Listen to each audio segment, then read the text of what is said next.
Midlife is filled with harsh realities and deep self evaluations. It's a time when you begin to question everything from your career path to your appearance to the people you surround yourself with, and even the place you call home. And if you're gonna thrive in midlife, make it through that midlife crisis, you're gonna have to make some changes. And I'm not talking about a new haircut or switching to oat milk. I mean real intentional changes. There are things you're going to need to stop doing, and new habits you're going to have to start doing. And if you want to live a life with more purpose and fulfillment while protecting your peace, you'll need to make these changes. In this video, I'll walk you through 6 powerful behaviors I stopped doing in my 40s, the shifts that helped me ditch survival mode and finally step into my best life.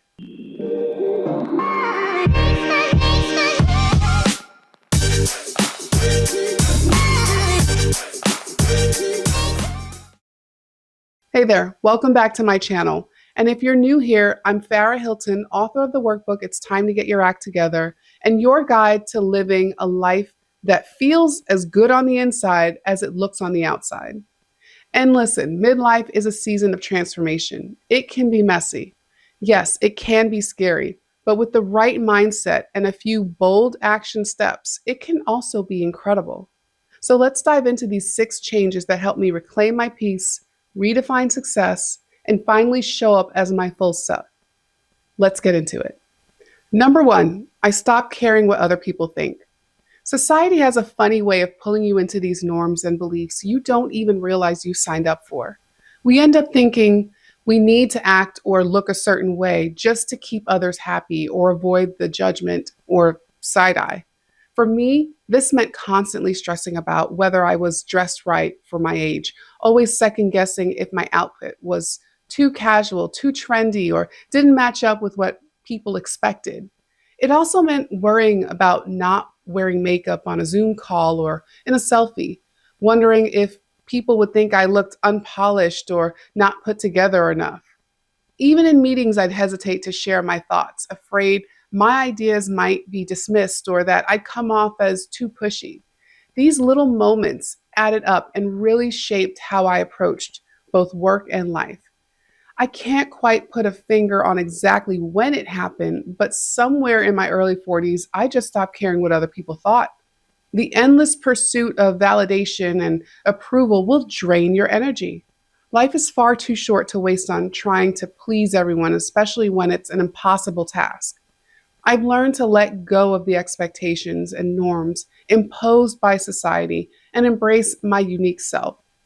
And that being true to myself is more important than fitting in.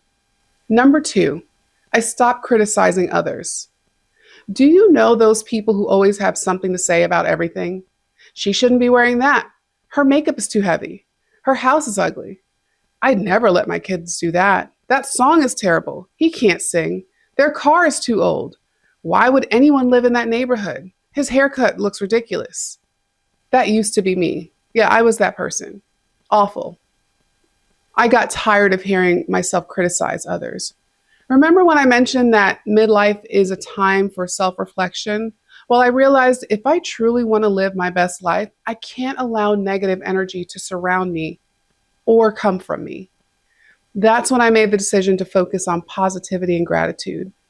We've all been guilty of criticizing others at one point or another, whether it's judging someone's appearance, lifestyle choices, or financial decisions. It's easy to fall into a negative mindset.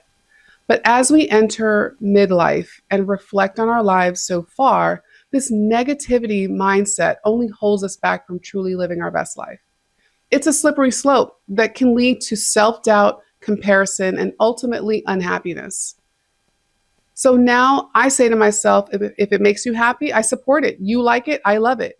Letting go of judgment will clear your mind to focus on what truly matters. Grace will always outweigh judgment. Number 3, I stopped trying to convince people I'm right. I used to love a spirited debate, and I was determined to win at any cost. I needed people to understand me and agree with me. I'd argue about the smallest things, like whether a particular fashion trend was timeless or tacky, which car brand was the most reliable, who deserved the title of best actor, who was the best singer, or even which campaign idea was better at work. These debates often had no real impact on my life, yet I poured so much energy into proving I was right. Here's the thing: why let yourself get worked up over something that has no impact on your life? It doesn't solve world hunger, nor does it bring about global peace. And why risk damaging friendships or straining relationships in the process? This need to be right actually drives people away. No one wants to constantly argue and feel like they can't express their own opinions without being shut down. So I made the conscious effort to stop trying to convince people I'm right all the time. Instead, I listen more and try to understand different perspectives. And you know what? It's brought so much peace into my life and my relationships. Peace holds far more value than being right. Number four, I stopped comparing myself to others. Now let's talk about comparison for a minute. It's something we all deal with, but I feel like women fall into this trap more often than men. I know I've been guilty of it. We compare ourselves to others all the time, usually without even noticing. Scrolling through social media, it's easy to feel like someone else's perfect family, big career wins, or dreamy vacations somehow highlight what we're missing. At work, we might compare our progress to a coworker who got promoted faster or hit milestones we haven't, leaving us wondering if we're falling behind. Even in social situations, we sometimes judge ourselves based on how we look, talk, or act next to others. But all this comparing, it slowly chips away at our confidence and happiness. It messes with our thoughts, throws off our mood, and even puts a strain on our relationships. It keeps us from focusing on and appreciating our own unique journeys. Now I'm done with that mess and I stay in my lane. Her glow doesn't dim mine. We're not in competition, we're in community. Number five, I stopped keeping toxic people around. The people who drain your energy, the guilt trippers, the one-uppers, the constantly negative ones, the ones you give so much to but get nothing back. I've stopped giving them my time. Tyler Perry once said that some people are only meant to be in your life for a season, and truthfully, he's right. Over time, I realized I had to limit some conversations. And yes, even completely cut ties with people who were bringing me down. It wasn't easy, but sometimes letting go is necessary.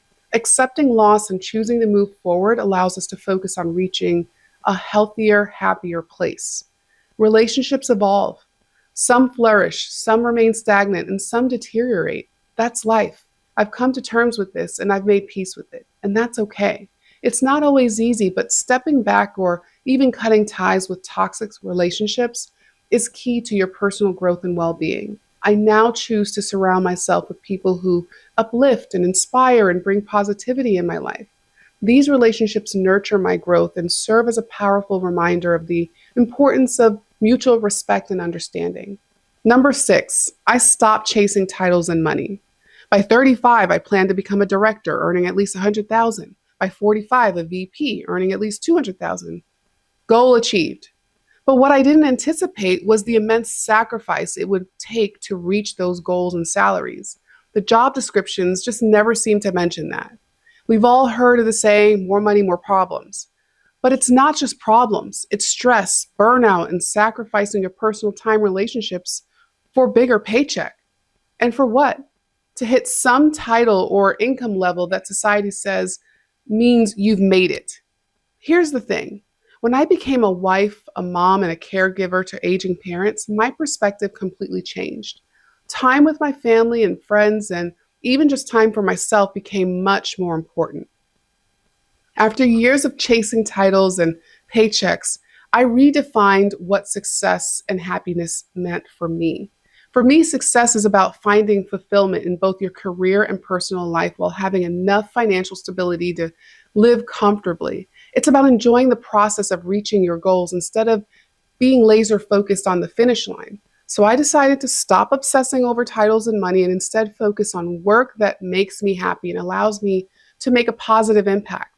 Success is not waking up every day cursing my job and rolling my eyes during every Zoom meeting. No more 50 to 60-hour work weeks. Sure, I'm earning less, but it's enough to live comfortably. And honestly, I'm okay with that. Right now, it's all about finding balance. I'm chasing peace, not prestige. In my 40s, I let go of habits that didn't serve me and found more peace and balance, which ultimately led to more happiness. I stopped worrying about others' opinions, criticizing or comparing, and trying to prove myself. I walked away from toxic relationships and no longer chase titles or money. What about you? Have you made any changes in your life that brought you more peace and fulfillment? I'd love to hear your story. Share it in the comments. And don't forget to subscribe to my channel for more tips on living your best life, and check out my other videos for inspiration on creating a life that truly aligns with who you are.